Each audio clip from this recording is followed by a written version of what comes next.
Në shkollën Rilindja, rreth orës 10 të mëngjesit të kësaj të diele, ka votuar edhe kandidati i pavarur Dionis Sota. Sota, përgjatë procesit të votimit, ka qenë i shoqëruar nga 2 fëmijët e tij, djali dhe vajza.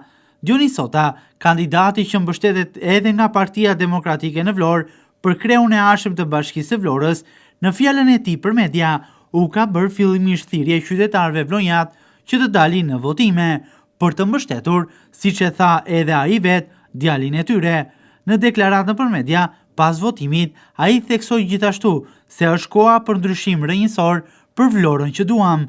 Po, faleminderit për interesimin. Sot është një ditë feste për gjithë qytetarët e Vlorës. Sot janë vetë qytetarët e Vlorës sovrani i qytetit të tyre, dhe i ftoj që të gjithë që të vinë të votojnë dhe të zgjedhin djalin e tyre, opsionin e tyre më të mirë të qytetit të Vlorës, për të gjitha problematikat që të gjithë i njohim. Sot është detyrim i të gjithë qytetarëve që mos ta lëm votën, që të fleri në sirtarin e shtëpisë apo në dhomën e pritjes apo të kafenes së lagjes. Unë i ftoj që të gjithë që të vinë, që të votojnë, sepse është jashtëzakonisht shumë e rëndësishme për qytetin dhe për të ardhmen dhe për zhvillimin e qytetit të tyre.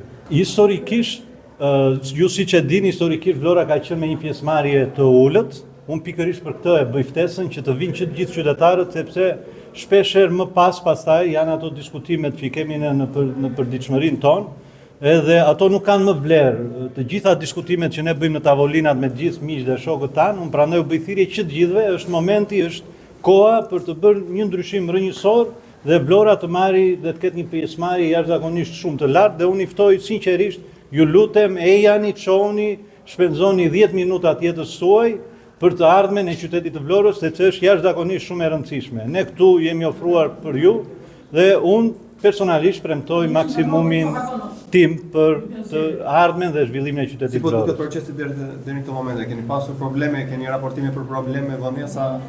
Deri në këto momente nuk ka ndonjë problem për sa i përket zgjedhjeve dhe KQZ-ve apo kutive të votimit, por ka një problem të vetëm, të cilin e kam bërë dhe denoncim në statusin tim.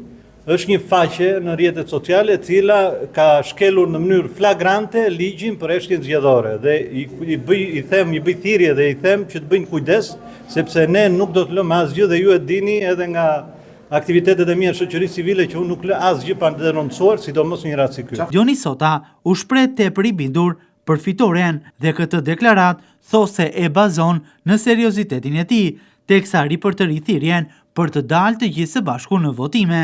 Jashtëzakonisht shumë. Ju e dini, ju jeni bashkëulltarët e mi në çdo nisëm të shoqërisë civile, që unë gjithçka që e nis shumë seriozisht dhe i vë maksimumin e forcave, të energjive dhe të gjithë njojtjeve dhe të shoqërisë time, e cila sot është në nivelet e impenjimit maksimal për të arritur një fitore jashtëzakonisht të madhe për qytetin e Vlorës. Prandaj u bëj thirrje edhe një herë, ju lutem me dorë në zëmër, ejani, mos e neglizhoni, sepse është dita juaj e Vlorës sot. Sepse unë kam shpalosur të gjithë programin dhe jashtëzakonisht e them me bindje të plot, kam programin më të mirë dhe jam një djalë i cili ka lindur dhe shritur në këtë lagje. Këtu kam filluar shkollën fillimisht në këtë zonë votimi ku sapo votova sot, dhe jam një djalë që jo vetëm e dua me shpirt, e kam marrë aromën e këtij qyteti që në momentin që kam lindur. Nuk jam një kalimtar dhe nuk jam një pseudo idealist. Jam idealist i vërtet dhe këtë e them me shpirt.